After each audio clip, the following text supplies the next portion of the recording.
হ্যাঁ হ্যাক্সি, আরে আমার জাদুর রংটা তো নিচে পড়ে গেল।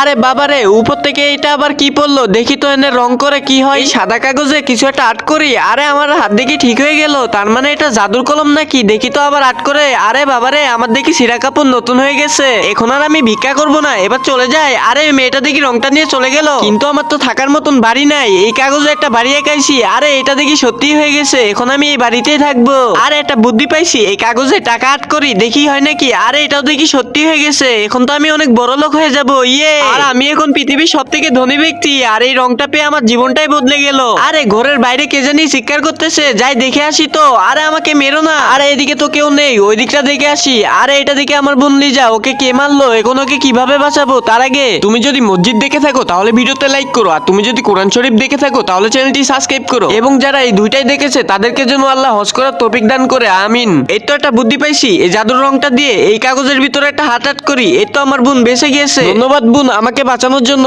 আরে ঠিক আছে, সমস্যা নাই। এটা লুবি হলেও ভালো কাম করেছে, এজন্য লাইক আর সাবস্ক্রাইব করো।